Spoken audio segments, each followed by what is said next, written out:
Hey everybody, welcome to Pop Culture Philosophers. I'm Rockin Robbie Billups, and it's time for the weekly pop culture wrap-up.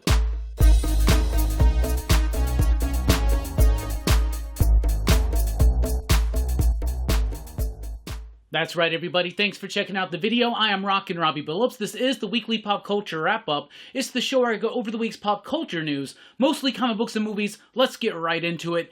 Doom, coming this May from Marvel Comics by Jonathan Hickman and Sanford Green. I am so excited for this. First of all, Victor Von Doom, one of my favorite comic book characters, one of my favorite fictional characters of all time. And I love when Jonathan Hickman writes Dr. Doom. He did a great job with him over at Fantastic Four and his FF run into Secret Wars. Anytime Jonathan Hickman writes Dr. Doom, it's amazing. He's one of my favorite Dr. Doom writers out there. Now, Sanford Green, most people will remember him from the Power Man and Iron Fist, a very short-lived run over at Marvel a few years ago. I love his work. He's also, of course, the co-creator of Bitterroot, which is a big indie book that's very popular and very good, might I add.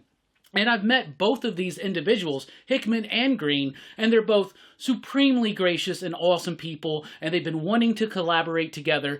This is awesome. It's a one-shot comic, a big celebration of Doom. The story is set in the near future, where Dr. Doom is pitted up against Galactus to save all of humanity, as the final Doom story should be. I don't know if it's portrayed the final Doom story. Is it connected to what Hickman's doing over at Gods or in the Ultimate books? Probably not. Maybe. I don't know. But this does show good faith from Hickman that he is right now committed to doing multiple projects at Marvel, which does line up really well for the future of what's going on with Gods and the Ultimate books and stuff like that. So it's Dr. Doom, it's Sanford Green, it's Jonathan Hickman. I am down. Perfect birthday present for me. Get Fury is a new 5-issue series debuting in May from Max Comics. That's the adult, mature readers line and brand.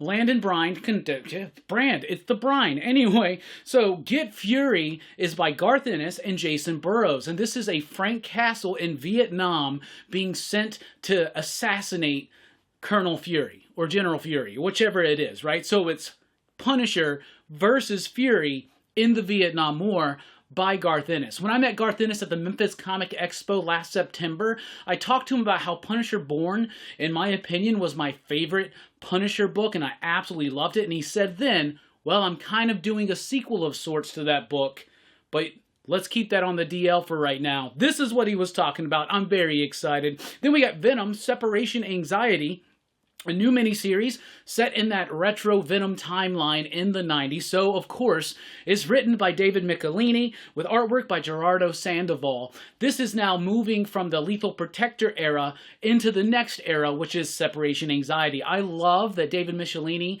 is it Michelinie or is it Michelinie? How do you say it? Michelinie? Michelinie. What is it? Because I always want to say either. I want to say both at the same time, to be honest. But I've kind of fallen in and out of these retro series that they do at Marvel. I like that they're bringing back some of these old creators to play with those characters in those timelines, in that style. And the Venom ones, you know, they haven't really been that great. But then again, when you go back and reread all the Venom books from the 90s that I love, they're really not that great either. But I will say this, though. Lethal Protector and the Madness and Funeral Pyre. Okay, maybe not. Maybe that's just nostalgia talking. Anyway, that's debuting in May. Then we got Aint No Grave, a 5-issue series debuting from Image Comics in May. This is written by Scotty Young with artwork by Jorge Corona. So this is the same team that did Middle West doing a Western fantasy. When Young and Corona get together, I'm going to pay attention because I loved their work on Middle West. I loved their work on The Me You Love in the Dark, and I'm very much excited for Aint No Grave. Millie Alcock has been cast as Supergirl in the James Gunn DCU filmverse. Very excited for this news. She did play the main character in House of the Dragon, or at least for the first half of House of the Dragon, because the two main characters like aged up, so they replaced them. And actually, when I was watching that series, as much as I loved House of the Dragon, when they did that switch of the actors, it did kind of bother me because I thought those two ladies did a great job, including Millie Alcock. Now, the rest of the show did fine. The other women did fine. I love that show. House of the Dragon rocked.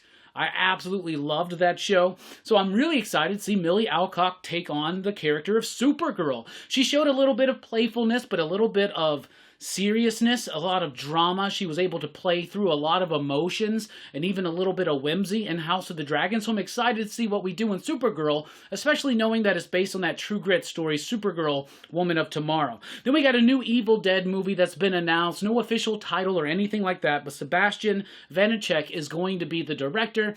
I wasn't the biggest fan of Evil Dead Rise, but that doesn't mean I don't want to see more Evil Dead movies. And I'm really pumped for this news. I think we need more Evil Dead films. Maybe I won't like them all, but as long as they keep coming, I'm going to keep watching. So excited for that. High and Low, the Akira Kurosawa film, is getting a remake.